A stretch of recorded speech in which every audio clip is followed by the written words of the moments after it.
gudoomiyaha gobolka Togdheer Xamse Maxamed Cabdi oo warfidiyeenada kula hadlay xafiiskiisa ayaa ku dhawaaqay gudida qabanqaabada heer gobol ee xuska 18 May sanadkan 2018 ee gobolka Togdheer gudidana oo ka kooban 13 xubnood ayaa noqonaya xubnaha u xilsaaran maamulka iyo qabanqaabada hanaanka ay u qabsoomayso munaasabada 18 May oo ah 18 guurada ka soo wareegtay dib u soo noqoshada madaxbanaanida dalka Soomaaliland gudidani qabanqaabo ee 18 May ee gobolka Togdheer ayaa waxa gudoomiye u ah maayirka Burco halka uu ku xigeenna u yahay Badhasaabka xigeenka gobolka Togdheer ku dhawaaqidii Badhasaab Xamse Maxamed Cabdi ee gudidaasi ayaa waxa hadaladiisii kamid ahaa waxaan jecelahay inaan halkan si rasmi ah uga dhawaaqno gudidii heer gobol ee u diyaar garowga xuska 18 May ee sanadka 2018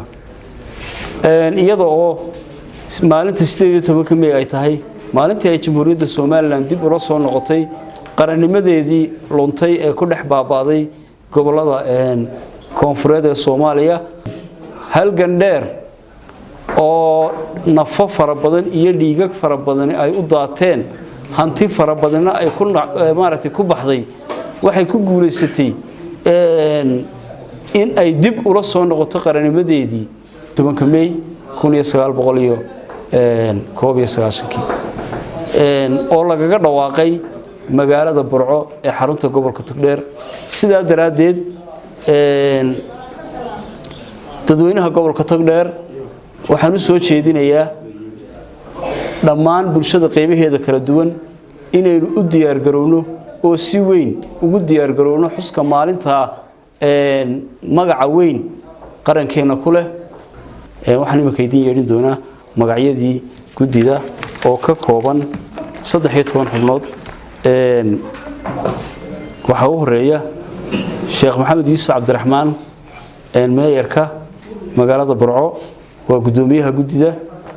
gudoomiye ku xigeenka Maxamed Diiriye Xayd oo ah gudoomiye ku xigeenka gobolka Togdheer Cabdi Maxamed Ciise oo xogeeye u ah ahna xogeeyaha xarunta maamulka gobolka Togdheer Saleebaan Maxamed Maxamuud isuduwaha wasaaradda maaliyadda isuduwaha wasaaradda horumarinta maaliyadda shan Ismaaciil Xayir isuduwaha wasaaradda shaqo gelinta iyo arrimaha bulshada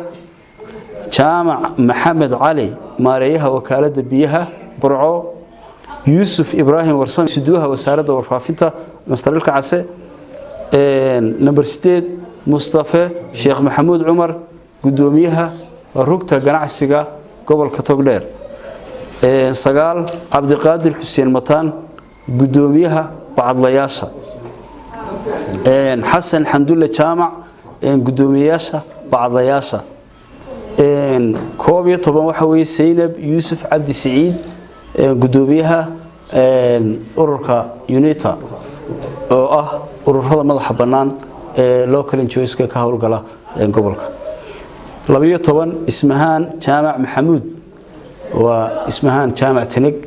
waxa weeyaan gudoomiyaha ururka qaranka haweenka naaw ee gobolka Togdheer 13 Xasan Jaamac Warsame gudoomiyaha wasaaradda waxbarashada gobolka Togdheer 13 ka xubnood ayaa noqonaya gudida u diyaar garowga 18 May ee gobolka Togdheer waa fahmi kay sixirsi bulsha TV Burco